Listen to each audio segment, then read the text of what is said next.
My dear past, present, and future self, you are afraid. Afraid of what, you ask? Oh, many things. The dark, for instance. You dislike it, because it brings your imagination to life, and not in a good way.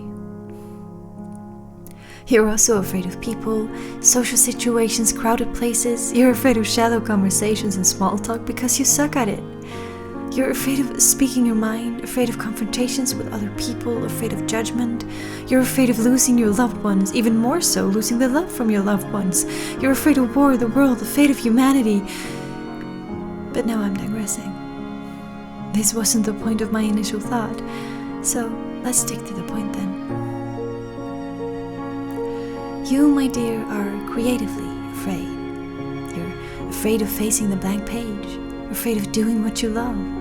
Art, writing, music, videography, and all other creative things you'll probably get interested in the future. You're afraid of drawing that first line, painting that first stroke, writing the first word. Afraid of taking that first shot, even just picking up the camera gives you an anxious feeling in the pit of your stomach. You're afraid of all that, and it hinders you from starting in the first place.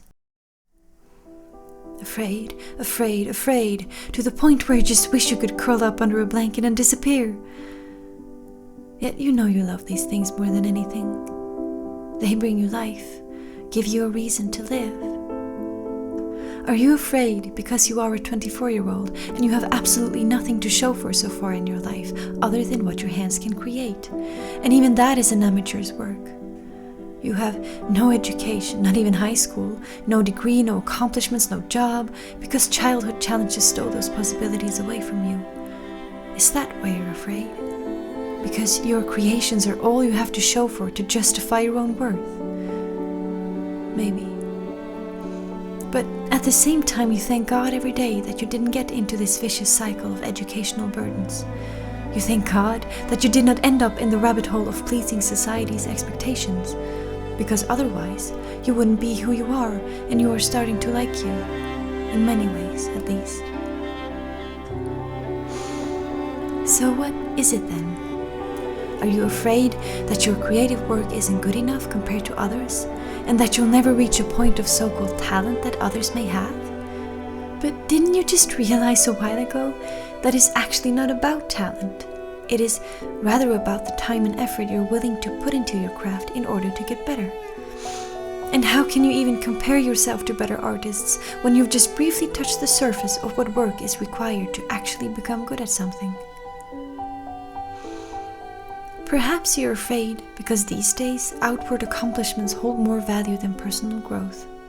You live, after all, in a society where what we do is more important than what and who we are. Yet you also know within yourself that you've never really bought into that, because finding your inner value has been the one thing you needed to practice in order to keep your head high in this system. And your past troubles allowed for that. They allowed for personal growth.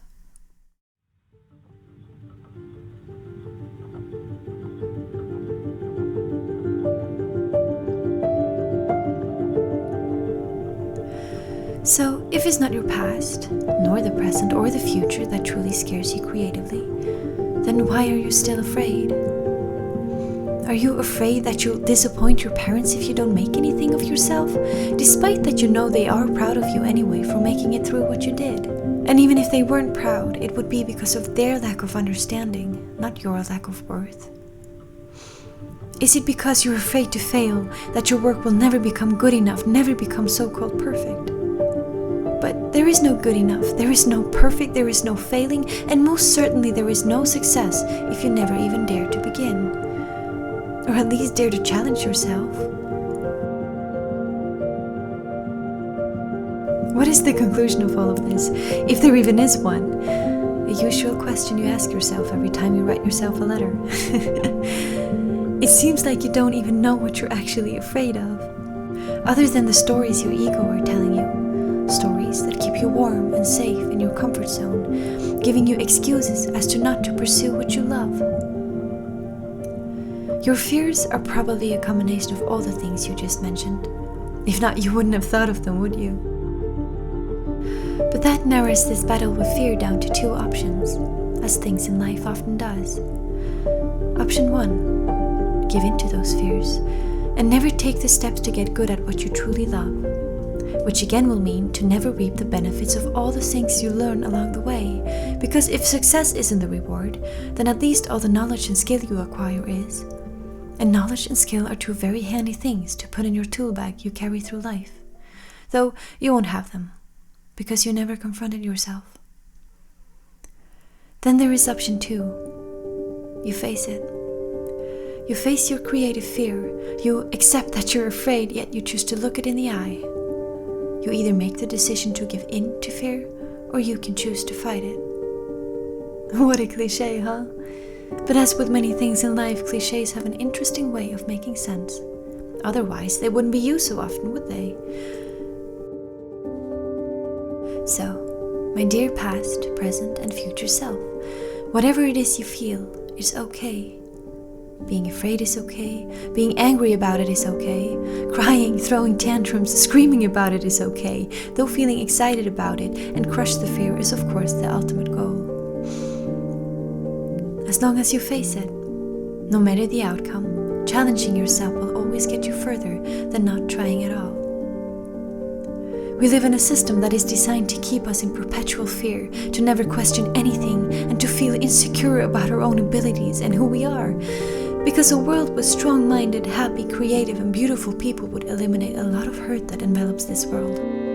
And we wouldn't want that now, would we? God only knows how magnificent our lives could become if each and every one of us knew and honored our own potential and self-worth. And you have potential. The potential is always there, but you need to embrace it, claim it even. I will end this letter with a piece of text that a close friend of yours shared a few days ago. It goes like this. There is vitality, a life force, a quickening that is translated through you into action, and because there is only one of you in all time, this expression is unique. And if you block it, it will never exist through any other medium, and it will be lost. These are words by Martha Graham. My dear, do yourself a favor and face your fears. Just do it. No one else will do it for you. And who knows what gems may be lost just because you were too afraid to express yourself and show your soul. Let it out.